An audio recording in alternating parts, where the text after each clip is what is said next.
बच्चों, एक बार फिर से मैं आपका स्वागत करता हूं हमारी आज की हिंदी मीडियम की क्लास में। तो बच्चों, लास्ट लेक्चर के अंदर हमने क्या देखा था? हमने टाइप्स ऑफ कनेक्टिव टिश्यूज को पूरा समझ लिया था। हमने फाइब्रस ऑफ कनेक्टिव टिश्यू भी समझ लिया था। पूरा हमने चर्चा कर ली थी हमारे टाइप्स ऑफ कनेक्टिव टिश्यू के बारे में, मास सेल्स के फंक्शन के बारे में, even fibrous of connective tissue के बारे में भी हमने पूरी तरह से चर्चा कर ली थी और एक एक पॉइंट को हमने बारीकी से समझ लिया था। तो आज जो हम चर्चा करेंगे वो हमारा टॉपिक कौन सा होगा? वो होगा हमारा लूज कनेक्टिव टिश्यू, यानी कि ढीले या शिथिल संयोजी ऊतक। ठीक है बच्चों, तो आइए शुरू करते हैं हम हमारे आज के टॉपिक से। सबसे पहले हम हमारी हेडिंग नोट डाउन करेंगे। हम चर्चा करने जा रहे हैं लूज कनेक्टिव टिश्यू। इसके बारे में हम पहले भी पढ़ चुके हैं जब हमने टाइप्स ऑफ कनेक्टिव टिश्यू समझा था। ठीक है, तो लूज कनेक्टिव टिश्यू, इसे हमने क्या कहा है? इसे हमने कहा है ढीले या शिथिल, ढीले या शिथिल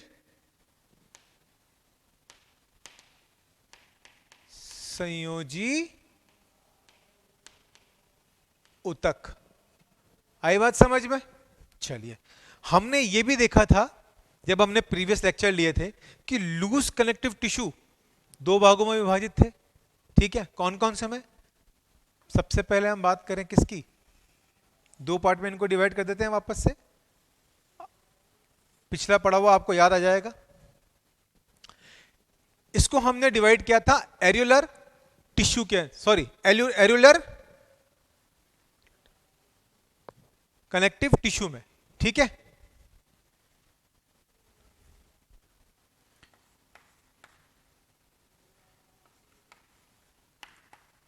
areolar connective tissue.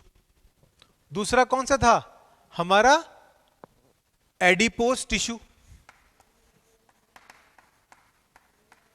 Adipose connective लिख देते हैं हम यहां भी, एडिपोज कनेक्टिव टिश्यू। ठीक है, आई बात समझ में आपको?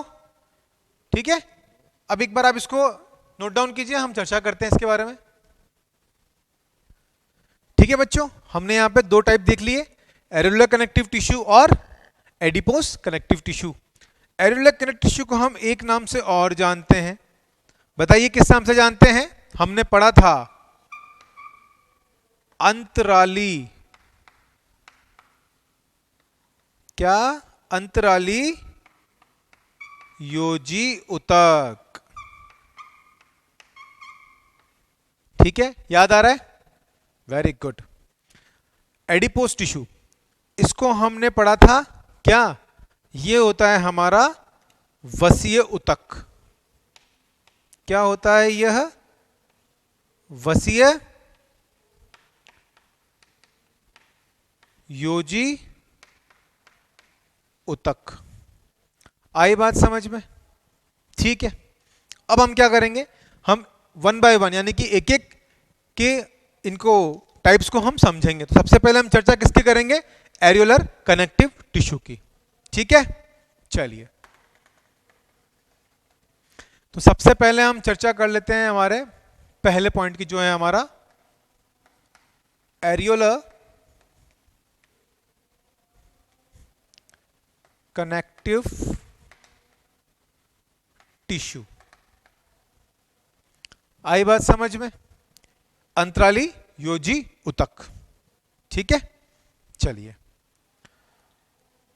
सबसे पहले देखिए, हमने पहले भी पढ़ा था कि एरियुलर कनेक्टिव टिश्यू किस तरह के, इसमें क्या होता है बेसिकली, जो लूज कनेक्टिव टिश्यू है, पहले तो उनकी चर्चा करते कि लूज कनेक्टिव टिश्यू में अधिक मैट्रिक्स और तंतु कम देखने को मिलते हैं, यानी कि अधिक आधात्री होते हैं और हमें तंतु कम देखने को मिलते हैं। आई बात समझ में? ये हमने देखा था। तो पहला पॉइंट हम क्या लिख सकते हैं? हम लिख सकते हैं इसके अंदर कि यह अधिक आधात्री, अधिक आधात्री व कम तंतु उपस्थित होते हैं।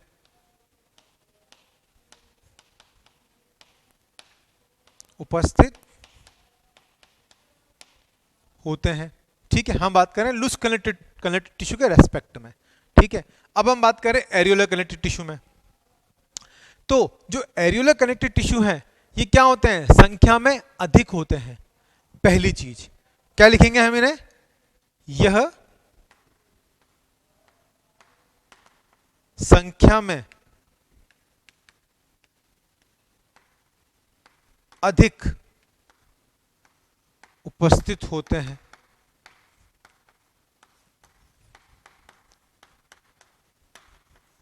पहली बात आई बात समझ में, ठीक है। संख्या में ये अधिक उपस्थित होते हैं, साथ ही साथ हमने क्या बोला इनको, एरियोलर यानी कि अंतराली। तो इनके मध्य में हमें क्या देखने को मिल रहा है, अवकाश देखने को मिल रहा है। इसी वजह से इस प्रकार के जो ऊतक हैं इन्हें हम क्या कहते हैं, अंतराली योजी ऊतक या फिर वायुवीय ऊतक या स्पंजी ऊतक के नाम से भी जानते हैं। आई बात समझ में, ठीक है। तो अगला पॉइंट हम क्या लिख सकते हैं, नेक्स्ट पॉइंट हम लिखेंगे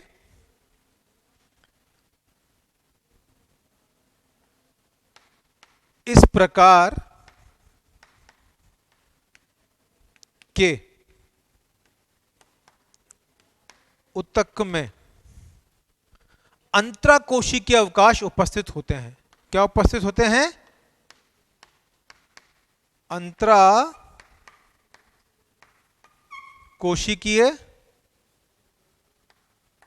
अवकाश, ठीक है। अंतराकोशिकीय अवकाश उपस्थित होते हैं।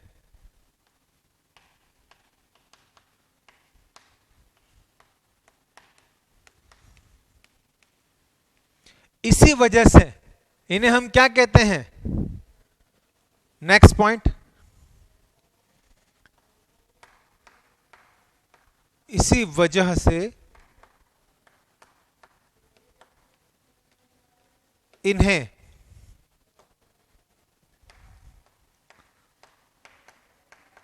अंतराली या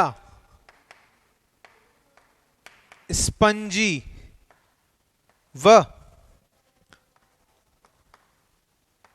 वायुवीय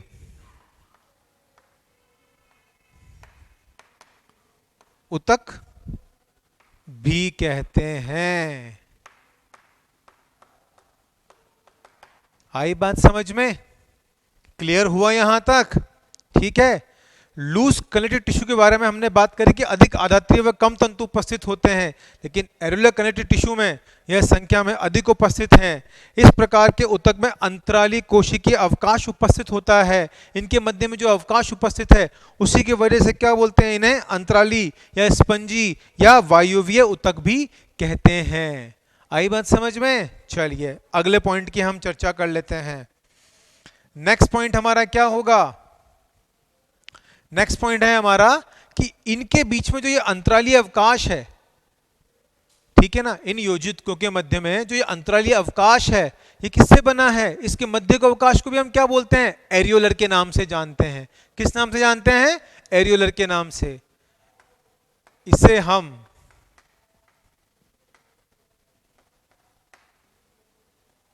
एरियोलाई के नाम से जानते हैं,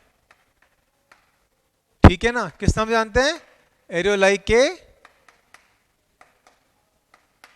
नाम से भी जानते हैं। क्लियर है, चलिए अब हमने क्या बोला कि इनको हम एरियोलाई भी बोलते हैं। अब ये जो एरियोलाई है इनके अंदर भी, यानी कि एरियोलाई योजी है ये, इस तरह के जो ऊतक हैं एरियोलाई के भीतर भी जो अवकाश है वहां पर क्या होता है, यहां पर भी हमारे तंतु कोशिकाएं और मैट्रिक्स यानी कि आधात्री व्यवस्थित होते हैं। इसमें भी क्या होता है, क्या लिखेंगे हम इसमें, इस एरियोलाई के मध्य में, मध्य अवकाश में हम लिख सकते हैं, मध्य अवकाश में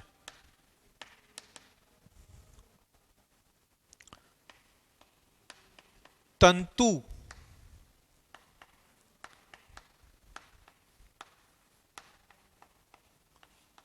कोशिकाएं तथा आधात्री, आधात्री अर्थात मैट्रिक्स क्या होते हैं, व्यवस्थित होते हैं।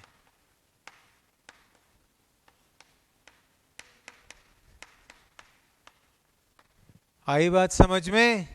चलिए अगले पॉइंट की हम चर्चा करें तो अगले पॉइंट में क्या हो रहा है, एरियोलाई के मध्य में अवकाश है, आधात्री तंतु व कोशिकाएं उपस्थित है, ठीक है ना। इन्हीं के मध्य में अब क्या होता है कि जो कोलेजन तंतुओं का, इन योजकों में जो कोलेजन तंतुओं के निर्माण से बन रहे हैं, तो जो कोलेजन तंतुओं से बन रहे हैं, इन कोलेजन तंतुओं के मध्य में भी क्या होता है, हमारे इलास्टिन फाइबर्स प्रेजेंट होते हैं। इन कोलेजन तंतुओं में इलास्टिन फाइबर्स प्रेजेंट होते हैं, लेकिन जो रेटिकुलर फाइबर्स हैं वो इसमें पूर्णतया अनुपस्थित होते हैं, ठीक है। तो हम क्या लिख सकते हैं, इस प्रकार इनमें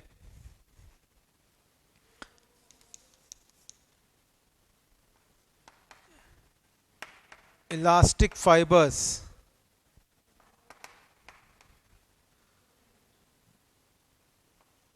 उपस्थित होते हैं,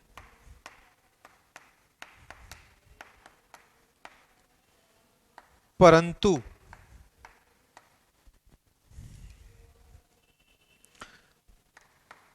रेटिक्यूलर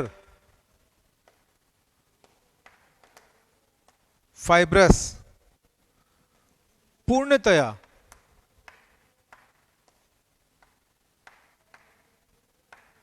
अनुपस्थित होते हैं, ठीक है। इलास्टिक फाइबर मतलब हम क्या बोलेंगे, इसे हम बोलते हैं पीत तंतु, ठीक है। और जो रेटिकुलर फाइबर उसको हम क्या बोलते हैं, जालिका तंतु, यानी कि इसमें पीत तंतु उपस्थित होते हैं परंतु रेटिकुलर फाइबर्स क्या होते हैं, पूरी तरह से अनुपस्थित होते हैं। आई बात समझ में? ठीक है। अगली हम चर्चा करें, ये क्या करेगी, ये विस्तृत रूप से हमारे शरीर के ढांचे को बनाने में सहायता करती है, ठीक है। तो हम क्या लिख सकते हैं, यह विस्तृत रूप से शरीर के ढांचे को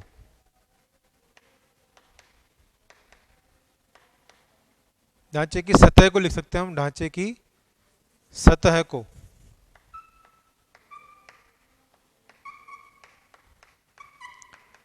बनाने में सहायता करती है,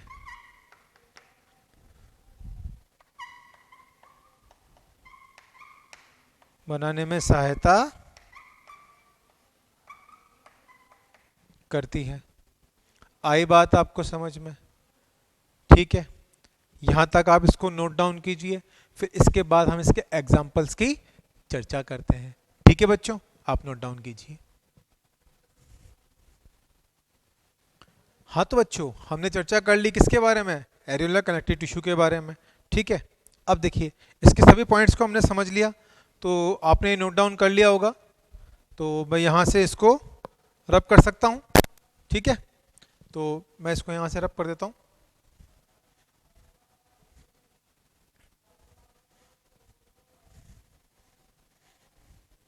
ठीक है, नेक्स्ट पॉइंट की हम इसमें अगर चर्चा करें तो इसमें क्या होगा कि जिसमें जो कोशिकाएं होती है ना, जो इसमें कोशिका उपस्थित होती है उसमें फाइब्रोब्लास्ट और मास्ट सेल और मैक्रोफेजेस ये अधिक मात्रा में उपस्थित होते हैं। पॉइंट लिखिएगा। इसमें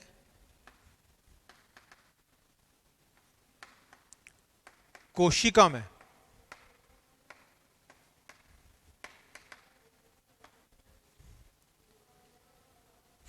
फाइब्रोब्लास्ट,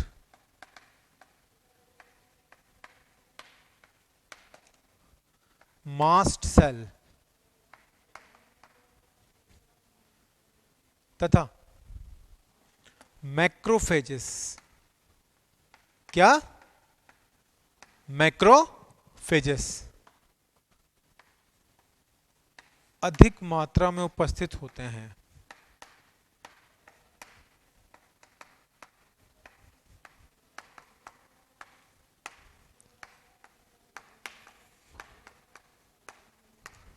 आई बात समझ में? ठीक है। और कार्य की चर्चा हमने कर ली थी कि शरीर का मूलभूत ढांचा बना रही है, मतलब एक तरह से कह सकते हैं कि उपकला का ढांचा बना रही है। ठीक है, तो इसके एग्जांपल्स की हम बात करें, यानी कि उदाहरण की, ये हमें कहाँ देखने को मिलती है? सबसे पहले एग्जांपल हमारा होगा टेला सबक्यूटेनिया। ठीक है, टेला सबक्यूटेनिया।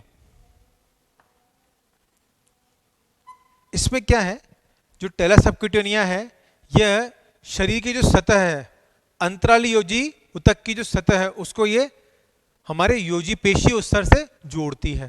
तो हम क्या लिख सकते हैं कि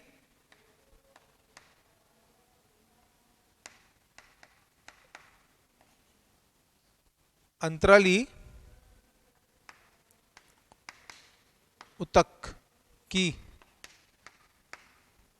ऊतक की सतह को पेशीय स्तर से जोड़ती है, पेशीय स्तर से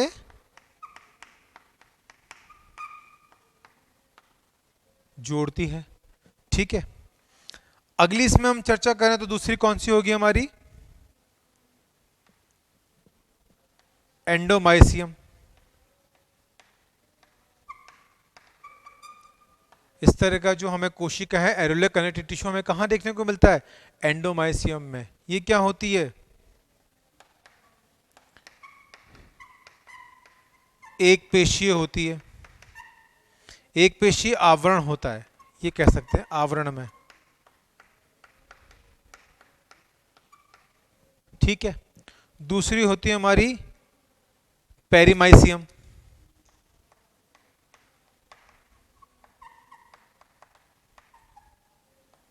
ठीक है, ये क्या है? एक से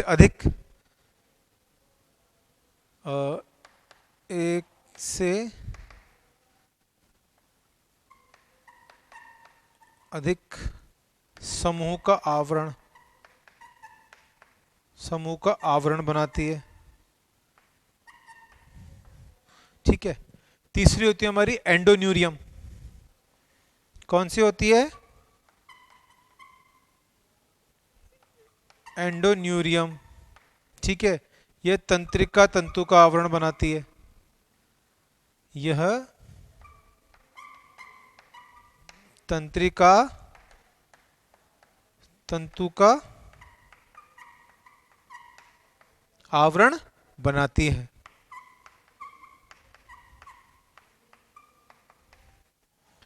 आई बात समझ में? हमने एरोले कनेक्टिव टिश्यू के बारे में पढ़ा। ठीक है, अधिक आधात्रीय व कम तंतु उपस्थित है लूज कनेक्टिव टिश्यू के लिए। इसमें हमने पहला पॉइंट क्या पढ़ा? यह संख्या में अधिक उपस्थित है।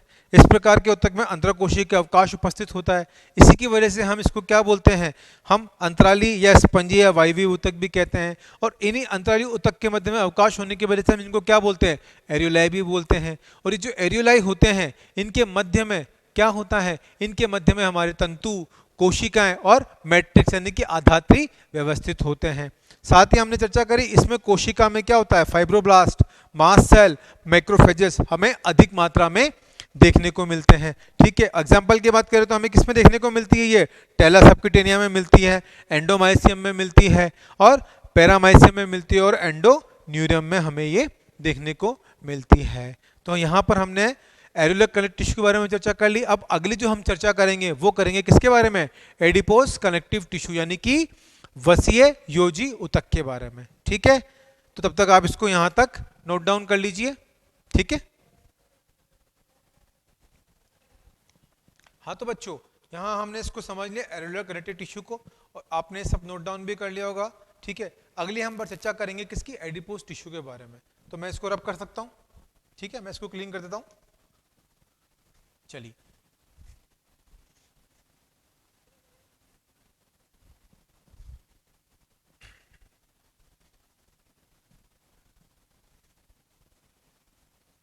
चलिए बहुत ही बढ़िया तरीके से ये क्लीन हो गया है।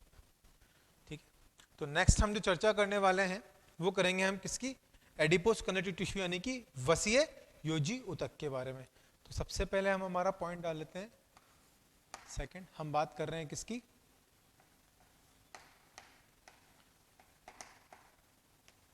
एडिपोस कनेक्टिव टिश्यू, जिसे हम किस नाम से जानते हैं, वसीय योजी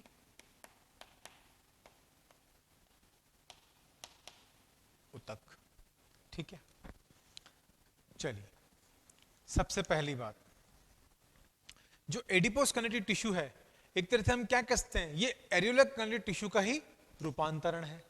क्यों, क्योंकि एडिपोस को हमने क्या बोला, वसीय, ये क्या है, वसा का संग्रहण करने वाली कोशिकाएं। इनका ये विशिष्ट गुण होता है कि जो एडिपोस सेल्स होती हैं वह वसा का संग्रहण करती हैं। ठीक है, सबसे पहले हम इसमें क्या लिखेंगे,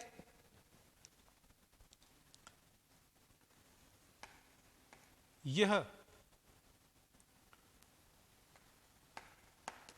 ऊतक कैसा है, यह ऊतक हम कह सकते हैं कि अंतराली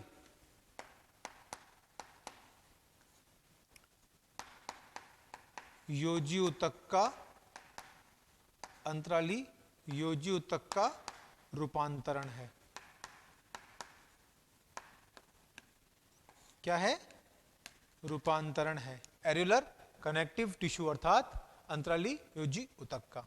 ठीक है, next point, adipose connective tissue है, वसा है, विशिष्ट कोशिकाएं हैं, क्या कर रही हैं, वसा का संग्रहण कर रही हैं। तो हम क्या लिखेंगे, यह कोशिकाएं वसा का संग्रहण करती हैं, जो क्या है, इनका विशिष्टतम कार्य है। ठीक है, वसा का संग्रहण करती हैं, जो इनका विशिष्ट कार्य है, विशिष्ट कार्य है। ठीक है, अब जो ये वसीय योजी ऊतक है ये भी क्या है, दो भागों में विभाजित है। एक तो व्हाइट फैट यानी कि श्वेत वसा में, ठीक है, और एक होती है ब्राउन फैट यानी कि भूरी वसा। ठीक है, तो हम देखते हैं कि ये भी दो भागों में विभाजित है। तो इसको हम क्या लिखते हैं कि यहां पर यह दो भागों में विभाजित है। पहला भाग कौन सा है हमारा, ठीक है, पहला भाग है हमारा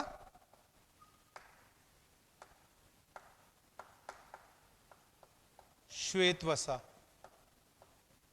ठीक है, और दूसरा है हमारा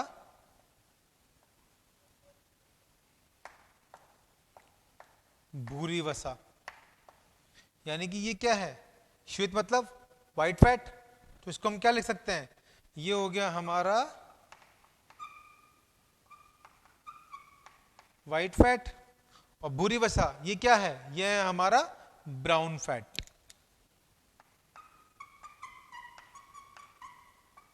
ब्राउन फैट, ठीक है। तो ये दो भागों में विभाजित हो गया।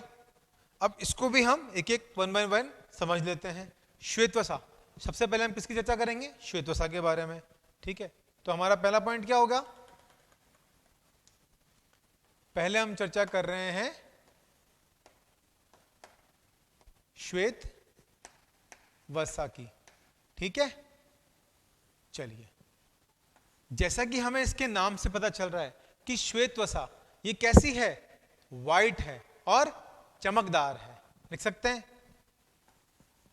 यह श्वेत तथा चमकदार है, ठीक है। नेक्स्ट पॉइंट, यह जो श्वेत वसा है यानी कि व्हाइट फैट है, ये किससे मिलकर बना है, ये एक गोलिकीय वसा कोशिका से मिलकर बना है। किससे, याद कीजिए हमने लास्ट लेक्चर में बात करी थी, एक गोलकीय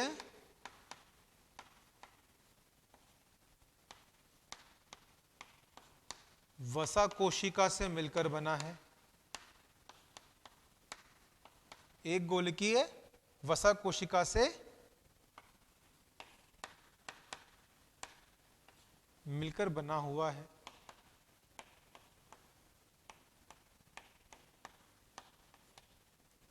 आई बात समझ में। चलिए अगले पॉइंट की चर्चा करें। ये एक गोलकीय वसा कोशिका से बना हुआ है, तो जो इसके मध्य जो कोशिका में जो केंद्रक है वो कैसा है, परिधि के रूप में व्यवस्थित है। परिधि सतह के रूप में होता है और इसका जो केंद्रक होता है वह परिधि में स्थित होता है, ठीक है। और ये क्या से होती है, इसमें जो केंद्रक कोशिका है यानी कि वसीय गोलीय कोशिका क्या होती है, बड़ी होती है, ठीक है ना। तो इसमें क्या लिख सकते हैं हम, इसमें वसीय गोलिका उपस्थित होती है,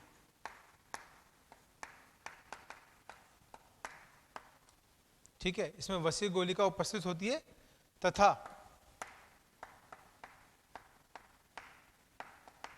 इसमें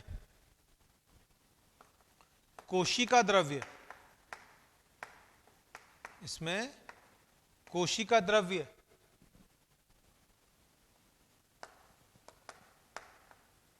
पतली परिधि की सतह के रूप में होता है,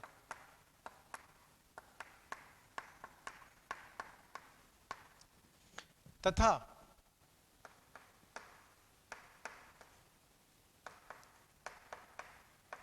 कोशिका केंद्रक कैसा होता है, परिधि में होता है। कोशिका केंद्रक परिधि में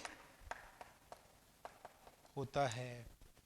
इस प्रकार की जो श्वेत वसा यानी कि व्हाइट फैट है, इसमें भी क्या होता है, जो कोशिका द्रव्य है वह कम मात्रा में उपस्थित होता है और कम मात्रा में उपस्थित होने की वजह से क्या होते हैं, इसमें माइटोकॉन्ड्रिया भी कम उपस्थित होते हैं और उन्हीं की वजह से ये कम ऊर्जा का ही क्या करता है, मुक्त करता है, ठीक है। चलिए तो नेक्स्ट पॉइंट क्या होगा, इसमें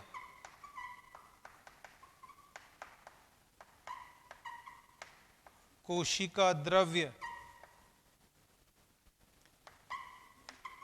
कम मात्रा में उपस्थित होता है,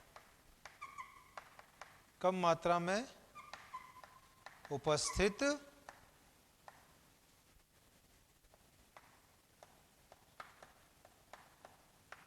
होता है, ठीक है। इसी वजह से नेक्स्ट पॉइंट हम यहां लिख सकते हैं,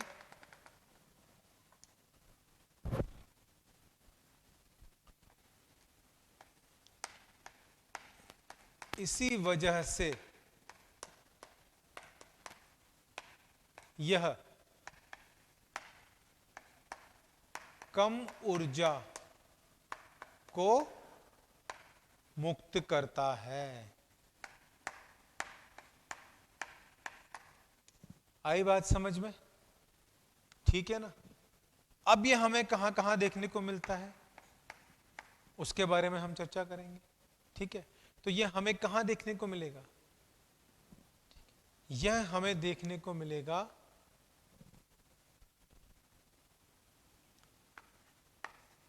पीत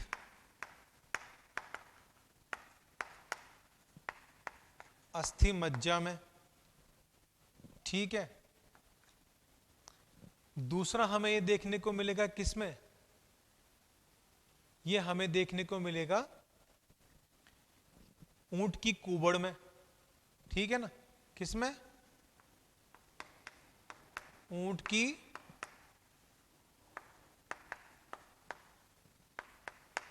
कुबड़ में। ठीक, तीसरा हमें किसमें देखने को मिलेगा?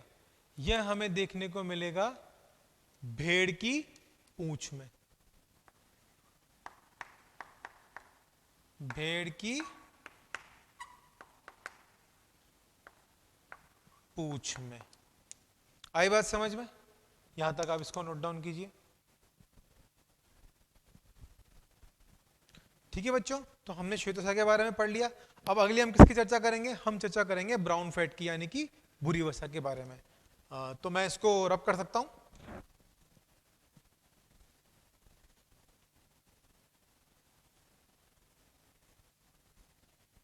चलिए,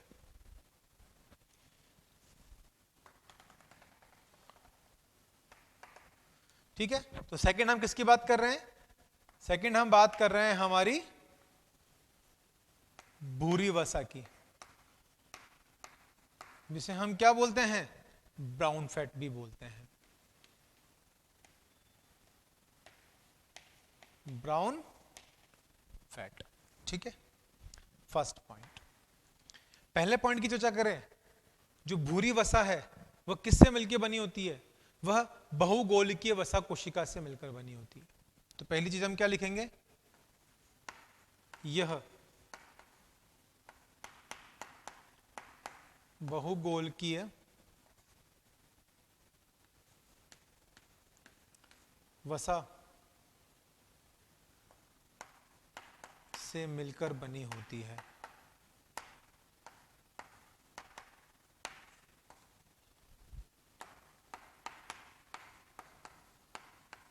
ठीक है, जब ये बहुकोलिकीय वसा से मिलकर बनी है तो इसमें भी क्या होगा? जो गोली की वसा है, ठीक है, वो छोटे छोटे बूंदों से मिलकर बनी होती है। किसमें? छोटे छोटे ये बूंदों से मिलकर बनी होती है। इसमें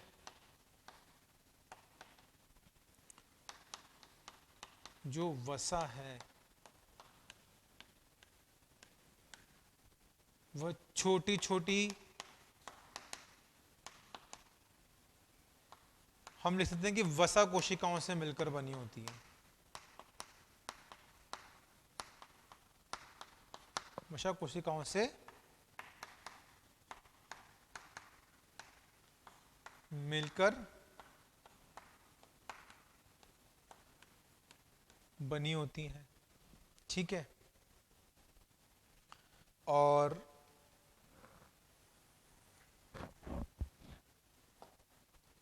इसका जो केंद्रक है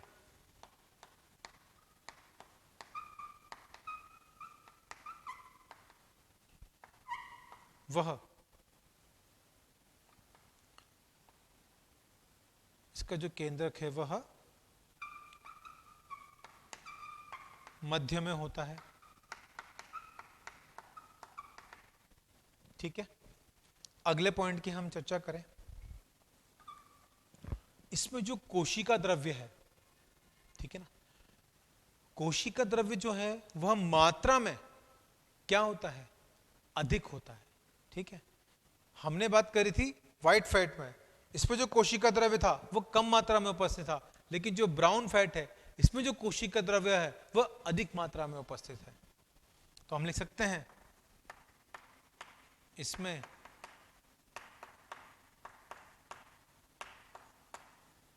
कोशिका द्रव्य अधिक मात्रा में उपस्थित होता है, अधिक मात्रा में उपस्थित है, तथा अधिक मात्रा में इसमें माइटोकॉन्ड्रिया भी उपस्थित है। जब अधिक मात्रा में माइटोकॉन्ड्रिया उपस्थित है तो अपेक्षाकृत यह श्वेत वसा से 20 गुना अधिक ऊर्जा का उत्पादन या ऊर्जा मुक्त करेगा। ठीक है, इसमें जो माइटोकॉन्ड्रिया हैं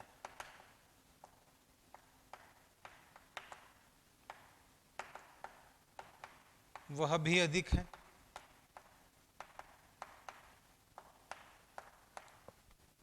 इसी कारण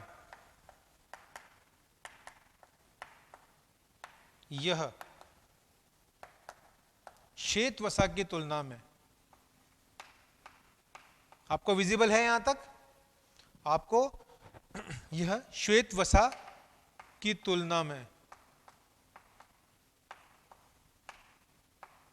श्वेत वसा की तुलना में 20 गुना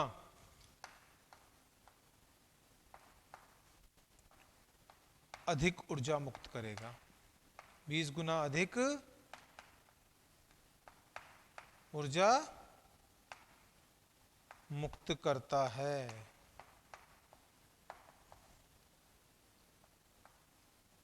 आई बात समझ में? यानी कि इसमें क्या है, कोशिका द्रव्य अधिक मात्रा में उपस्थित है तो माइटोकॉन्ड्रिया भी ज्यादा होंगे, और जब माइटोकॉन्ड्रिया अधिक मात्रा में उपस्थित होंगे तो ये अपने श्वेत वसा से जो भूरी वसा है वह अधिक यानी कि 20 गुना ज्यादा जो है ऊर्जा मुक्त करेगी। आई बात समझ में?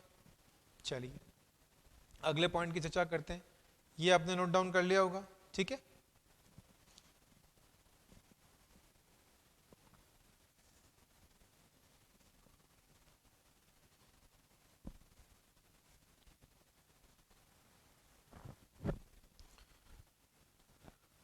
ठीक है, अब ये अधिक मात्रा में ऊर्जा मुक्त कर रहा है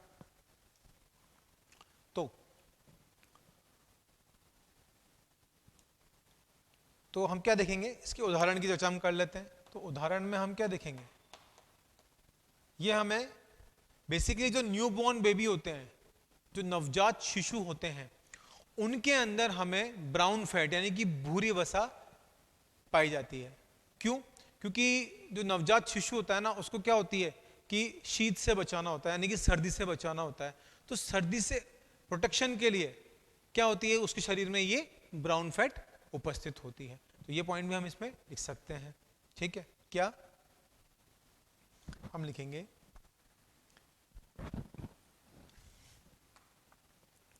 नवजात शिशु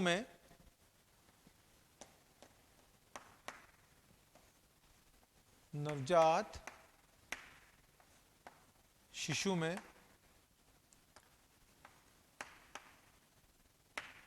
यह भूरी वसा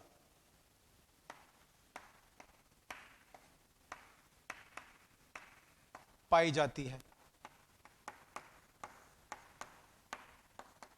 क्यों पाई जाती है? शीत प्रतिरोधकता के लिए, शीत प्रतिरोधकता के लिए। आई बात समझ में? ठीक है। और अगर कुछ एनिमल्स की हम बात करें, तो जंतुओं के अंदर हम बात करें तो ये चूहे में तथा गिलहरी के अंदर